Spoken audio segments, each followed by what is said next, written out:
जय हिंद प्यारे बच्चों, कैसे हैं आप सभी। आई होप आप सब अच्छे से होंगे, अपनी पढ़ाई भी अच्छे से कर रहे होंगे। चलो आज हम देख लेते हैं आपकी जो हिंदी है कक्षा 12 की आरोह और काव्यखंड के अंतर्गत। इसमें हम पिछले वीडियो में कविताएं पढ़ चुके हैं। पाठ 3 के अंतर्गत 2 कविताएं थीं। पहली कविता का नाम है कविता के बहाने और दूसरी कविता का नाम है बात सीधी थी पर। ठीक है, तो इन दोनों कविताओं की जो हम संदर्भ प्रसंग सहित व्याख्या कर चुके हैं पिछले वीडियो में। आज इस वीडियो में इन दोनों कविताओं के संपूर्ण प्रश्नोत्तर आपको मिलने वाले हैं। तो साथियों, क्योंकि वीडियो थोड़ा सा बड़ा होगा आप लोगों का, लेकिन आपके इस पाठ को हम आज यहाँ कंप्लीट कर देते हैं। पहला प्रश्न है, इस कविता के बहाने बताएं कि सब घर एक कर देने के माने क्या होता है। इस कविता के बहाने बताएं कि सब घर एक कर देने के मायने क्या होता है। ठीक है, क्या है उत्तर में हम देखते हैं कि सब घर एक कर देने के माने से आशय है, मतलब इसका मतलब है कि सभी को एक समान समझना। जिस प्रकार बच्चे खेलते समय अपना पराया, इसका उसका, सभी का घर अपना समझते हैं और साधिकार वहाँ पर खेलते कूदते हैं, उसी प्रकार एक कवि भी अपने पराये जाति, धर्म, वर्ण, रंग, रूप, पंथ, छोटा बड़ा, निर्धन धनवान, मेरा तेरा संकुचित विचारों से परे रखकर सभी को एक समान समझते हुए अपनी बात कहता है। वह अपनी रचनाओं के माध्यम से समाज, देश के प्रत्येक इकाई का प्रतिनिधित्व करता है और उसकी समस्याओं, कठिनाइयों को अपने स्वर देता है। तो इस कविता में जो बताया, इस उत्तर में जो बताया है, इस कविता के बहाने से कि सब घर एक कर देने के माने, इसमें बच्चों के माध्यम से बताया गया है कि बच्चे जैसे जिस समय खेलते हैं तो अपने पराये सभी प्रकार के भेदभाव मिटाकर के खेलते हैं, कूदते हैं। इसी तरह से कवि को भी सभी को समान देख करके अपनी कविताओं को, अपनी रचनाओं को लिखना चाहिए। ठीक है, अब हम दूसरा प्रश्न देख लेते हैं कि उड़ने और खिलने का कविता से क्या संबंध बनता है। क्या है दूसरा प्रश्न, उड़ने और खिलने का कविता से क्या संबंध बनता है। तो इसका उत्तर है कि कविता का उड़ने से गहरा संबंध है। चिड़िया सहित सभी पक्षी पंछी अपने परों के सहारे, परों यानी कि पंखों के सहारे ऊंची उड़ानें भरते हैं और एक स्थान से दूसरे स्थान पर सरलता से पहुंच जाते हैं। कविता भी चिड़िया की ही तरह उड़ान भरती है। कविता अपनी कविता की कल्पना की उड़ान से अनंत तक की यात्रा करती है। चिड़िया को तो कभी न कभी थक कर वापस धरती पर लौटना होता है, जबकि कविता की उड़ान चिरस्थायी का मतलब होता है जो हमेशा स्थिर रहने वाला है, यानी कि जो हमेशा रहने वाला है होती है। वह तो आने वाली कई पीढ़ियों तक अपना प्रभाव डालती है। कौन डालती है? कविता। जबकि चिड़िया तो थक कर रुक जाती है, लेकिन कविता ऐसी है कि हमेशा के लिए वो बनी रहती है। उदाहरण के लिए जैसे गोस्वामी तुलसीदास जी ने रामचरितमानस लिखा, तो वो एक ग्रंथ लिख गए और उस ग्रंथ में बहुत सारी अच्छी बातें लिखी उन्होंने। उस समय की क्या स्थिति थी, इसके अलावा भगवान राम के क्या कर्तव्य था उनका, वो सब उन्होंने बताया है। तो वो अब ग्रंथ कैसा हो गया? चिरस्थायी, यानी कि वो हमेशा के लिए स्थिर या हमेशा के लिए अपना एक ग्रंथ बन गया है। इसी तरह से कविता भी होती है। अब हम तीसरा प्रश्न देखते हैं। अभी दूसरा प्रश्न का उत्तर थोड़ा सा बाकी है। तो उड़ने के साथ साथ कविता का खिलने से भी गहरा संबंध है। प्रश्न में क्योंकि दिया गया था कि कविता का उड़ने से और खिलने से क्या संबंध है, तो यहाँ पर खिलने से भी गहरा संबंध है। जिस प्रकार कोई पुष्प यानी कि फूल खिलकर अपनी आभा का मतलब होता है चमक से न सिर्फ देखने वाले को आनंदित करता है अपितु अपनी सुगंध को भी चारों दिशाओं में फैलाता है, ठीक उसी प्रकार कविता भी फूल की ही तरह रसिक यानी कि रस प्रदान करने वाली श्रोताओं यानी कि जो सुनने वाले होते हैं श्रोताओं को आनंद का अनुभव कराती है। वास्तव में फूल तो कुछ दिनों में मुरझाकर अपनी सुगंध खो देता है, किंतु कविता के खिलने से उत्पन्न संस्कारों की सुगंध सनातन होती है। सनातन यानी कि वही जो सदियों से है और रहेगी। इस प्रकार हम कह सकते हैं कि कविता में उड़ने और खिलने जैसे शाश्वत गुण विद्यमान हैं। शाश्वत यानी कि क्या होता है इसका मतलब? शाश्वत का मतलब होता है जो कभी नष्ट ना हो। विद्यमान का मतलब उपस्थित हैं। अब तीसरा प्रश्न देखते हैं कि तीसरा प्रश्न क्या दिया गया है अपना। तो प्रश्न है कविता में बच्चों को समानांतर रखने के क्या कारण हो सकते हैं। तो इसका हम उत्तर देखते हैं कि जिस प्रकार कोई बालक अपनी बाल सुलभ प्रवृत्ति का मतलब आदतों के चलते खेलते समय अपने पराये का भेद भुलाकर आसपास की सभी चीज़ों पर अपना अधिकार जताता है, उसी प्रकार एक कभी भी अपनी कविता के माध्यम से समाज में विद्यमान सभी प्रकार के भेदभाव और संकीर्ण मानसिकता को दूर रखते हुए सभी का प्रतिनिधित्व करता है। वास्तव में बच्चे और कविता दोनों में क्रीड़ा यानी कि खेल, कौशल यानी कि चातुर्य, खेल का चातुर्य या कौशल या खेल की कलाएं होना तथा क्रीड़ा कौतुक अंतर्निहित होते हैं। अंतर्निहित का मतलब होता है उसके अंदर वह गुण स्थित होते हैं।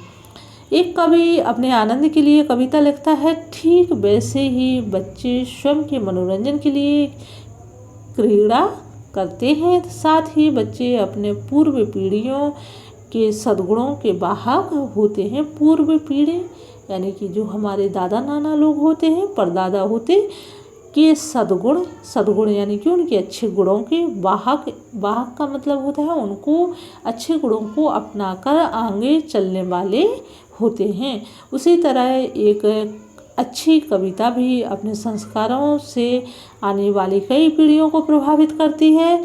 इस प्रकार कविता और बच्चे दोनों पुराने मूल्यों को वर्तमान के यथार्थ में तपाकर भविष्य की पीढ़ियों तक पहुंचाने का कार्य करते हैं। अतः दोनों को समानांतर रखा जा सकता है, यानी कि दोनों की तुलना की जा सकती है। ये अपना तीसरा जो प्रश्न था उसका उत्तर है। और आप लोग कमेंट में बताना कहीं आप लोगों को उत्तर बड़े तो नहीं लग रहे है ना, तो फिर इसको हम थोड़ा सा संक्षिप्त करके बताएं या लिख करके आप लोगों को दें, ठीक है। और बच्चों इस बार थोड़ा सा गैप भी हो गया वीडियो बनाने में, तो आप लोग कमेंट करके भी लिख दिया करो कि मैम आप वीडियो बना दीजिए, तो मैं जल्दी से आपको वीडियो बना दूंगी, क्योंकि थोड़ा सा व्यस्त मैं भी रहती हूँ, बहुत सारे काम पड़ जाते हैं एक साथ। अब हम चौथा प्रश्न देख लेते हैं। कविता के संदर्भ में बिना मुरझाए महकने के माने क्या है। तो इसका उत्तर है कि कविता के संदर्भ में कविता की तुलना किससे की गई है, फूल से करते हुए कवि कहते हैं कि अपनी सुगंध के लिए प्रसिद्ध फूल क्षणभंगुर होता है। क्षणभंगुर का मतलब यानी कि कुछ ही समय के लिए, है ना, कुछ देर में नष्ट हो जाना क्षणभंगुर होता है। वह अपनी सुंदरता से सभी को लुभाता है और उसकी सुगंध सभी को आनंद प्रदान करती है, किंतु कुछ ही समय में उसे मुरझाना होता है। ऐसे में उसकी आभा और सुगंध दोनों समाप्त हो जाते हैं। दूसरी ओर कविता एक ऐसा पुष्प है जो एक बार सृजित होने के बाद, सृजित का मतलब उसका निर्माण होना या उसका बनना, सृजन या उसका लिख जाना, ठीक है। तो निर्माण होना होता है, एक बार सृजित होने के बाद अनंत काल तक अपने भावों एवं संस्कारों की महक से श्रोताओं को आनंदित करता रहता है, वह बिना मुरझाए सदैव महकती रहती है। तो यहाँ पर कहने का ये मतलब है कि जैसे कविता की तुलना किससे की गई है इस पाठ में? फूल से, ठीक है, चिड़िया से भी की गई है, लेकिन चिड़िया तो उड़कर थक जाती है, फूल फूल करके अपनी खुशबू फैला करके मुरझा जाता है। लेकिन कविता ऐसी साधन है, ऐसी बस एक हिसाब से कहें तो रचना है कि वो लिखने के बाद फिर हमेशा अनंत काल तक यानी कि कई लंबे समय तक वो अपने भावों यानी कि उसके अंदर क्या बताया गया है और उसमें क्या अच्छे अच्छे संस्कार दिए गए हैं से श्रोताओं यानी कि जो सुनने या पढ़ने वाले होते हैं उनको आनंदित करती रहती है, वह बिना मुरझाए सदैव महकती है। 5वां प्रश्न है कि भाषा को सहूलियत से बरतने का क्या अभिप्राय है? तो इसका उत्तर है कि भाषा को सहूलियत से बरतने का अर्थ यह है कि रचनाकार भावों के अनुरूप ही सरल, सहज एवं सुग्राह्य का मतलब होता है जो सुनने के बाद आसानी से हम उसको ग्रहण कर सकें, यानी कि उसको हम सुनने के बाद आसानी से समझ सकें, शब्दावली का प्रयोग करें। अनावश्यक, आडंबरपूर्ण, आडंबर का मतलब होता है यानी कि बिना मतलब का कोई भी ऐसा आडंबर या प्रपंच नहीं बनाना है, उसमें कोई ऐसा तामझाम नहीं करना है। सीधी, शांत, सरल शब्दावली। गूढ़ शब्दावली कथ्य के प्रभाव को कम करती है और इससे कविता अपने उद्देश्य से भटक जाती है। क्लिष्ट यानी कि बहुत कठिन भाषा के दुष्चक्र में फंसे बिना कवि को सरलतम शब्दों में अपनी बात अपने श्रोताओं एवं पाठकों तक पहुंचानी चाहिए। तो भाषा की सहूलियत बरतने का मतलब है कि जो कविताएं होती हैं, जो रचनाएं होती हैं, उनकी भाषा कैसी होनी चाहिए? सरल होनी चाहिए, सहज होनी चाहिए, सुनने के बाद हमें तुरंत समझ में आ जानी चाहिए, उसमें कोई कठिन शब्दों का प्रयोग नहीं होना चाहिए, अधिक तत्सम या संस्कृतनिष्ठ शब्द नहीं होनी चाहिए। नहीं तो फिर क्या होता कि कविता जो है भाषा के दुष्चक्र में फंस जाती है और अपना अर्थ पाठकों तक नहीं पहुंचा पाती है। 6वां प्रश्न है, बात और भाषा परस्पर जुड़े होते हैं किंतु कभी कभी भाषा के चक्कर में सीधी बात भी टेढ़ी हो जाती है, कैसे? तो इसका उत्तर देना है अपन को कि बात और भाषा परस्पर जुड़े होते हैं, यानी कि जब हमें कोई बात कहनी होती है तो हम किसके माध्यम से कहते हैं अपनी बात?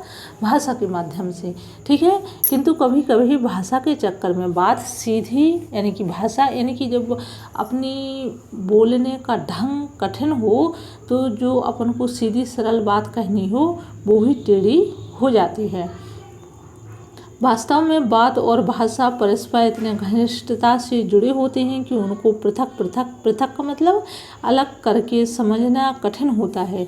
किंतु कई बार अत्यधिक साहित्यिक भाषा को अपनाने के चक्कर में जब हम अनावश्यक गूढ़ शब्दावली का प्रयोग करते हैं, गूढ़ यानी कि बहुत ही गहरी शब्दावली यानी कि वही भाषा का शब्दों का प्रयोग करते हैं, तो सीधी सरल बात भी कैसी हो जाती? बिगड़ जाती।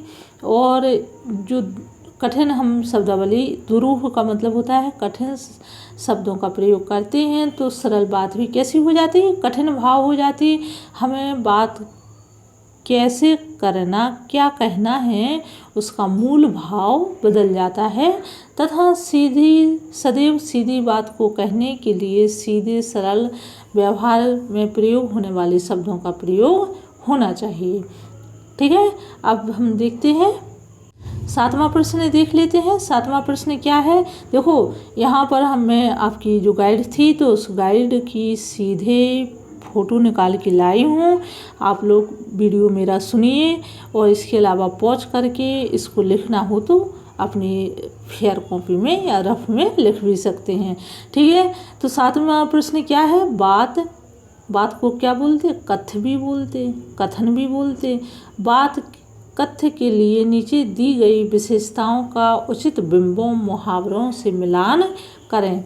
तो विशेषताएं, वैसे आप लोगों को मैं बता दूं विशेषताओं का अर्थ क्या होता है। विशेष योग्यताएं किसी भी शब्द का, किसी रचना या किसी व्यक्ति वस्तु की जब हम उसकी अच्छाइयाँ, उसको गुणों को बताते हैं तो उसको क्या बोलते हैं?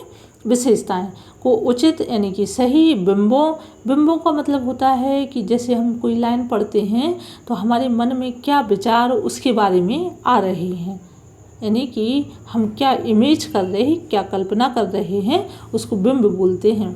मुहावरों से मिलान करिए। ठीक है, तो बिंब है एक साइड और एक साइड क्या दिया गया है, एक साइड मुहावरा दिया है। ये अपने बिंब हो गए और मुहावरा, और एक साइड है इसकी विशेषताएं। तो का नंबर पर क्या दिया गया है, बात की चूड़ी मर जाना। ठीक है, बात की चूड़ी मर जाना, तो इसका मतलब होता है, चूड़ी है कि चूड़ा है, चूड़ी है। ठीक है, बात की चूड़ी मर जाना, तो इसका सही क्या है, सा। बात का प्रभावहीन हो जाना है, यानी कि बात का जो महत्व है वो कम हो जाता है। इसी तरह से खाका, बात की पेंच खोलना, तो इसका है बात को सहज और स्पष्ट करना, यानी कि पेंच खोलना मतलब कोई कठिन बात को सहज सरल स्पष्ट कर देना। बात का शरारती बच्चे की तरह खेलना, तो गा का है बा। ठीक है, गा का है बा, और का है यहाँ पर मैंने बता दिया है सा है, का सा। इसके अलावा अब है घा, पेंच को कील की तरह ठोक देना। घा का क्या है, पेंच को कील की तरह ठोक देना, तो इसका सही अर्थ है, विशेषता इसकी क्या है, बात में कसावट का होना। कसावट का मतलब जैसे बात को कील की तरह, जैसे हम किसी जगह पर या दीवार में कील ठोकते हैं ना, तो वो एकदम से उसमें फंस जाती, कस जाती। तो इसकी विशेषता यहाँ होती कि बात में कसावट, यानी कि बात में जो है सार होना, कसावट होना, एक कहीं ना कहीं घनिष्ठता का हो जाना।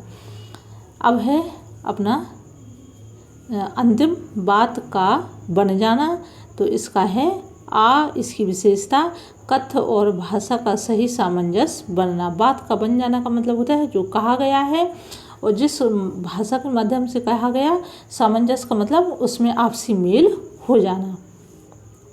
तो आप लोग इसको पॉज करके भी देखो, यहाँ पर उत्तर दिए गए हैं। तो बिंब, मुहावरे और दूसरी साइड हैं विशेषताएं, तो इन उत्तरों से इनको मिला सकते हैं। अब हम देख लेते हैं कविता के आसपास। तो कविता के आसपास के अंतर्गत क्या दिया गया है, बात से जुड़े कई मुहावरे प्रचलित हैं, मुहावरों का प्रयोग करते हुए लिखें। तो उत्तर में बात शब्द से जुड़े कई मुहावरे समाज में प्रचलित हैं, उनमें से कुछ यहाँ दिए जा रहे हैं। मुहावरों के साथ साथ उनके अर्थ एवं जो प्रयोग हैं वाक्य में वो भी दिए जा रहे हैं। तो नंबर 1 पर है बे सिर पैर की बात करना, यानी कि व्यर्थ की बात करना। प्रयोग आप लोग देख लेना, प्रयोग मैं नहीं बता रही हूँ, और नहीं हो तो इसको पॉज करके भी आप लोग आसानी से पढ़ सकते हैं। बात ही बात में, यानी कि तुरंत, तभी या तत्काल। तीसरा, बात का ना पूछना, यानी कि आदर न करना। जैसे अपन किसी के यहाँ जाते हैं ना, तो कोई अपना ठीक से सम्मान ना करे या ठीक से अपनी रिस्पेक्ट ना करे, तो अपन कह देते कि भाई उन्होंने तो बात ही नहीं पूछी, है ना। तो यानी कि आदर ना करना। बातें बनाना, यानी कि बहाना बनाना। बात बढ़ाना, यानी कि बहस छिड़ जाना। और बात खुलना, यानी कि रहस्य खुल जाना। ठीक है, तो इस तरीके से आप लोग पढ़ लीजिए। और उपयुक्त के अतिरिक्त भी बात से जुड़े अन्य कई मुहावरे हैं, जैसे बात को गांठ में बांधना, बात का धनी, बात की बात पर, बात चलाना, बात पर ना जाना। बात को गांठ में बांधना, यानी कि किसी भी बात को ध्यान रखना। बात का धनी का मतलब होता है अपनी बात पर अड़िग रहना। बात की बात पर, यानी कि जो बात कही गई है उसी, मतलब बात की बात पर, यानी कि कोई किसी ने कुछ कहा तो उस पर एकदम से अड़ जाना। बात चलाना, यानी कि किसी बारे में चर्चा चलाना। बात पर न जाना, यानी कि किसी भी बात को ध्यान से न सुनना। बात रहना, यानी कि कोई बात कही उसको नहीं किया गया पूरा, बातों में उड़ाना, यानी कि उसको हंसी मजाक में उड़ा देना किसी भी बात को। बात पी जाना, यानी कि उस बात को सुन करके वो चुप हो जाना, इत्यादि। अब यहाँ पर है आप लोगों की व्याख्या करें। जोर जबरदस्ती से बात की चूड़ी मर गई और वह भाषा में बेकार घूमने लगी। तो इसका हम देख लेते हैं जल्दी से आप लोगों को मैं, क्योंकि आप लोगों का वीडियो काफ़ी बड़ा हो जाएगा फिर। उपरोक्त पद्यांश में कवि कहते हैं कि एक बार जब बात भाषा के चक्रव्यूह में फंस गई तो उसको सुधारने के प्रयास में हड़बड़ाहट में अनेक उल्टे सीधे प्रयोग किए गए, जिससे बात की चूड़ी जो है ख़राब हो गई। जैसे होता ना कि कठिन भाषा में कोई बात उलझी हो तो वो क्या होती फिर ऐसे बोलते ना, जैसे कोई बोल्ट होता ना किसी में, अपन लोग उसको घुमाते जाते तो उसकी चूड़ी ढीली हो जाती। इसी तरह से भाषा का भी कवि ने चूड़ी के माध्यम से उसका तुलना की है। तो अब वह भाषा रूपी खांचे में बिना कसावट के एक कील की तरह स्वतंत्र घूमने लगी। अभिप्राय यह है कि भाषा को जटिलता से उबारने के प्रयास जैसे जैसे किए गए और उलझती बात उसी तरह से उलझती गई। अंत में भाव, भाषा और बात सब कुछ कठिन और दुरूह हो गए। अब है यहाँ पर चर्चा कीजिए। तो नंबर 1 पर प्रश्न है, आधुनिक युग में कविता की संभावनाओं पर चर्चा कीजिए। तो ये वैसे आप लोगों के प्रश्न आएंगे नहीं, ठीक है। यदि आप लोग चाहें तो मैं इसको उत्तर बता देती हूँ, वैसे आप लोग पहुँच करके भी पढ़ सकते हैं। आधुनिक युग में अच्छी कविताएं लिखी, सुनी, पढ़ी एवं प्रकाशित की जा रही हैं। समय समय के साथ कविताओं के विषय में परिवर्तन अवश्य हुआ है, किंतु आधुनिक युग के सभी कवि रसों के साधिकार काव्य सृजन में रत हैं। रत मतलब मगन होना या लगे रहना। अच्छी बात यह है कि आधुनिक काल में विभिन्न सोशल प्लेटफॉर्म्स के बढ़ते प्रचलन से युवा वर्ग भी बड़ी संख्या में कविता और उसके आभामंडल की ओर आकर्षित हुआ है। कहना अतिशयोक्ति नहीं होगी कि प्राचीन व मध्यकाल में की ही तरह आधुनिक युग में कविता की संभावनाएं अपार हैं और इनके पसंद करने वालों की संख्या सतत रूप से उत्तरोत्तर वृद्धि होती जा रही है, जो अत्यंत संतोष का विषय है।